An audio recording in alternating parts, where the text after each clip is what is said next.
Day 4. What was buried? The fourth morning came in pale and colorless, with a thin wash of sunlight caught behind the clouds. Evelyn had slept poorly. More than once in the night she had woken with the thought of that low amber glow still caught behind her eyes, as if the light below the rocks had followed her into her dreams. By morning, she told herself it might have been no more than the hall lamp reflecting strangely on the window glass, or the last confused edge of sleep making a lantern where there was none. It was easier to think that in the daylight.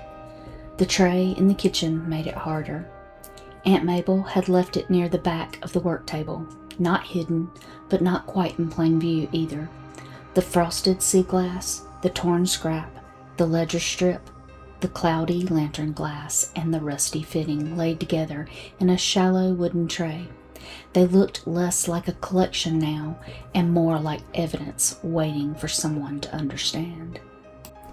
Neither Evelyn nor her aunt spoke of the glow by the rocks. If Aunt Mabel had seen it, she gave no sign. She kept herself busy with the ordinary work of the house, though her usual briskness had sharpened into something closer to strain. By late morning, one of the pantry shelves gave way. It happened while Evelyn was putting jars of peaches back into order after finding syrup sticky along the boards. A jar near the rear had cracked, and the mess had run down behind the shelf, forcing her to pull everything out piece by piece. Aunt Mabel was upstairs changing linens, so Evelyn worked alone in the small pantry, with its narrow door and shelves, its flour tins, and its smell of sugar, dust, and old wood. When she reached behind the lowest shelf to wipe the wall, the corner of one panel shifted beneath her hand.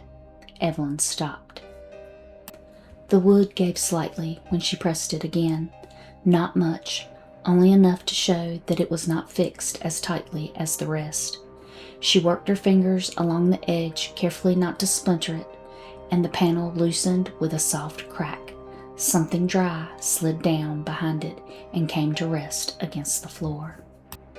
A folded paper. For a moment, Evelyn only stared at it. Then she reached down and lifted it free. The paper was brittle and stained, soft at the folds where it had been opened and closed long ago. One corner had been eaten away by damp, and the edges were darkened as if the wall itself had slowly marked them over the years.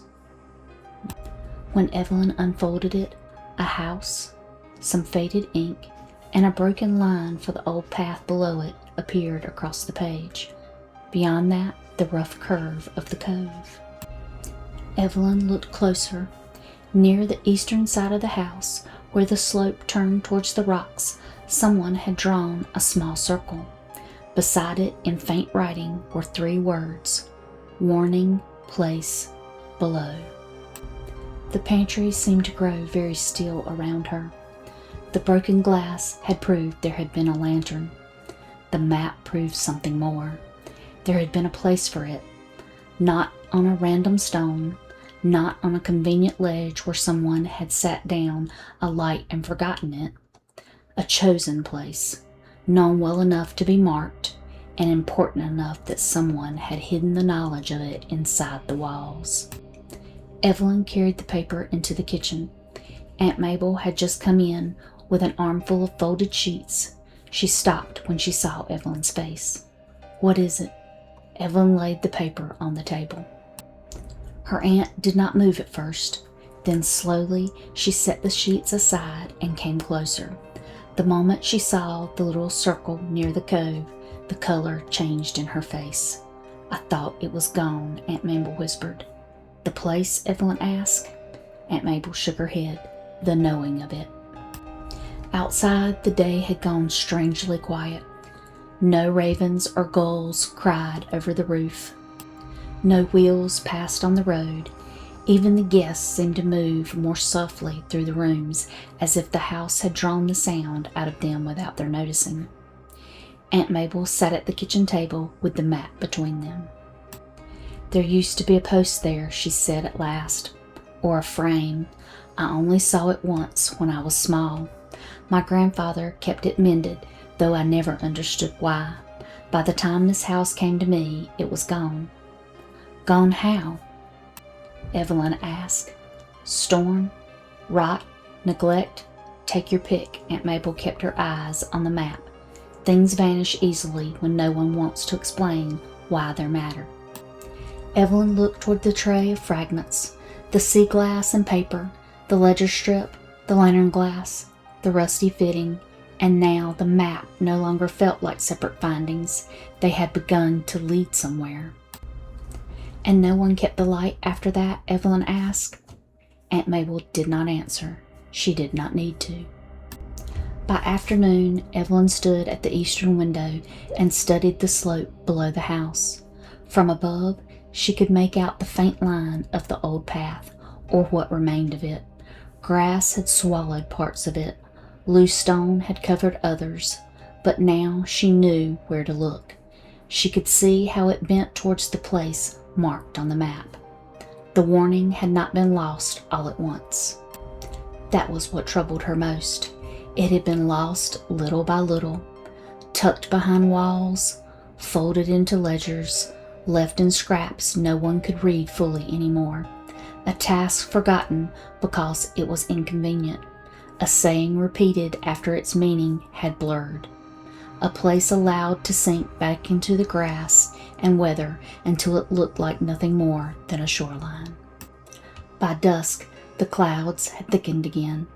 Aunt Mabel lit the front hall lamp before the guests came down for supper.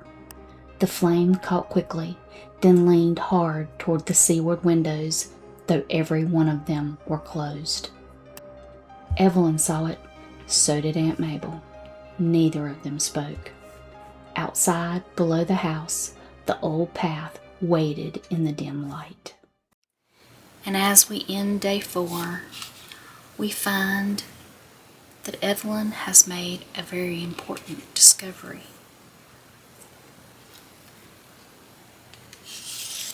She has found the map to where the light used to be kept.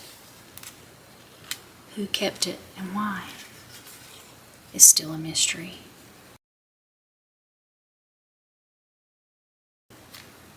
Stay tuned for tomorrow and see what new discoveries might await Evelyn next. And until then, y'all take care.